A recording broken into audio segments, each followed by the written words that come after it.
Saint Teresa school Indirapuram Ghaziabad में STSMUN24 का शुभारंभ पर स्कूल की प्रिंसिपल श्रीमती रेणु श्रीवास्तव ने प्रेस कॉन्फ्रेंस में इस आयोजन के बारे में विस्तृत रूप से जानकारी दी।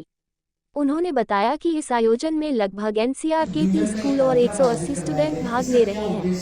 कहाँ कितने बच्चे लगभग इसमें पार्टिसिपेट कर रहे हैं? आज हमारे सेंट टेरेसा स्कूल इंदिरापुरम में STSMUN24 आज हमने ऑर्गेनाइज किया है। इसमें बच्चों को हमें प्लेटफॉर्म देना होता है कि यूएन जो है वो एक्चुअली यूएन असेंबली काम कैसे करती है, वहाँ पे जो प्रॉब्लम्स होती हैं, जो मुद्दे वहाँ पे दिए जाते हैं, तो उन मुद्दों पे कैसे वो मुद्दे वैसे वहाँ पे लाए जाते हैं, उनके ऊपर कैसे बहस होती है, कैसे वो एक प्लेटफॉर्म पे आते हैं कि जो उनका रेजोल्यूशन होता है, जो सॉल्यूशन उसका निकालते हैं, एक प्लेटफॉर्म पे कैसे आते हैं और कैसे इंटरनेशनल लॉस बनते हैं। तो ये उसका मेन उद्देश्य होता है। और बाकी जो है देखिए, सारे बच्चे तो जो है वो पॉलिटिक्स में नहीं जाते, सारे बच्चे जो है वो सिविल सर्वेंट नहीं बन सकते हैं कि वो जाकर के और एक्चुअली परफॉर्म करने वाले हैं, लेकिन हम इसके माध्यम से बच्चों को विश्व शांति का जो है वो एक संदेश देते हैं। और जो आजकल बहुत ज्यादा धर्म जाति के नाम पे नफरत फैलाई जा रही है, तो उन बच्चों को हम ये संदेश दे सकते हैं कि भाई हमारा धर्म एक ही है, जो कि मानवता है। हमारा जो एक हमने पंथ से अलग कर लिया है कि कोई हिंदू है, कोई मुस्लिम है, कोई ईसाई है, कोई सिख है, और फिर आपस में हम लड़ रहे हैं, वो चीजें बिल्कुल गलत हैं। हम एक दूसरे को रिस्पेक्ट करें, मानवता को आगे बढ़ाएं। अगर किसी को परेशानी है तो एक सभी धर्म के लोग, सभी पंथ के लोग उनके लिए खड़े हों और विश्व शांति का संदेश कराएं। ये हमारा एक उद्देश्य है इसको आयोजित करने का। मैम, इसमें जो है अभी क्लाइमेट चेंज वर्ल्ड के लिए पूरी बड़ी समस्या है, और इस तरीके की जब इंटरनेशनल मीटिंग्स होती हैं तो उनमें ये प्रमुखता से उठाया जाता है, तो क्या इन सब मुद्दों पर भी बात होगी क्या, और कुछ मुद्दे रहेंगे?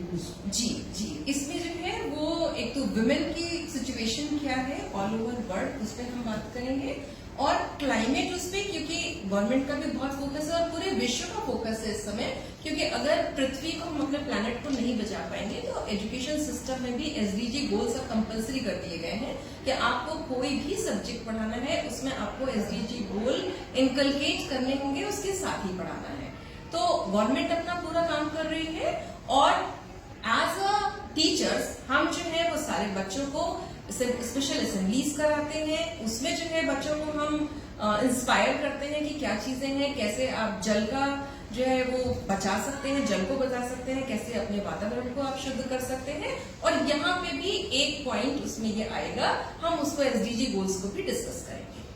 मैम, ये सब तो इंटरनेशनल लेवल की हो गई, यहाँ पे बहुत सारे स्कूल में बच्चे रहते हैं हजारों की तादाद में, ये सब बिना मीटिंग के भी किया जा सकता है। पर्यावरण संरक्षण की बात हुई, या फिर वुमेन एम्पावरमेंट की बात हुई, या फिर जो भी समाज के बेहतरी के लिए किए जाने हैं, तो क्या इन सब चीजों को लेके स्कूल स्तर पर प्रयास किए जाते हैं? जी बिल्कुल किए जाते हैं। मैंने आपको पहले ही बताया कि हम लोग असेंबली में इस चीज को एड्रेस करते हैं। उसके अलावा हर सब्जेक्ट की टीचर SDG गोल्स जितने दिए गए हैं, 17 गोल्स हैं, और वो 17 गोल्स को एक एक चैप्टर के साथ एक एक गोल को अटैच करते हैं और उसके साथ उनको पढ़ाते हैं, उन्हें अवेयरनेस जो है वो बच्चों में दी जाती है। और बहुत सारे प्रोजेक्ट्स जो है वो बच्चों को हम कराते हैं, तो प्रोजेक्ट्स के माध्यम से एक्चुअल चीजें क्या है, बच्चे वहां पे भी जा करके देखते हैं कि एक्चुअल चीजें क्या है, उनका हम कैसे सॉल्यूशन निकाल सकते हैं। मैम, ये जो प्रोग्राम आप लोग करा रहे हैं बच्चों के लिए, तो बच्चे किस प्रकार से रुचि ले रहे हैं? बच्चे इसमें देखिए, एमईएन जो है वो आजकल बहुत ज्यादा पॉपुलर हो गया है। उसका रीजन क्या है? देखिए, जो समस्याएं हैं वो समस्याएं तो डिस्कस होती हैं, लेकिन उसके साथ आजकल के जो बच्चे हैं उनका कम्युनिकेशन बहुत स्ट्रांग होता है। वो कोई भी एक छोटा सा आप उनको टॉपिक देते हैं, छोटी सी एक समस्या देते हैं, तो वर्ल्ड लेवल पे पहले उसकी रिसर्च करते हैं बच्चे, वहां पे क्या पॉलिसीज हैं, क्या उन पॉलिसीज से क्या फायदा हो रहा है, क्या नुकसान हो रहा है, आपस में डिस्कस करते हैं, रिसर्च करते हैं, पॉइंट्स बनाते हैं। उसके बाद जब यहाँ पे आकर के बैठते हैं, डिफरेंट स्कूल्स के बच्चे होते हैं, उनकी डिफरेंट रिसर्च होती है, और उस रिसर्च को जब वो डिस्कस करते हैं तो एक कॉमन सॉल्यूशन पे आते हैं कि हम इन चीजों को अगर ऐसे करें तो इसका समाधान निकल सकता है। तो मेन इसका उद्देश्य यही है कि डिफरेंट तरीके के जो बच्चे हैं उनको एक प्लेटफॉर्म पे लाया जाए, और एक जो बेस्ट आइडिया है उसको हम निकालें और उसको एडॉप्ट करें।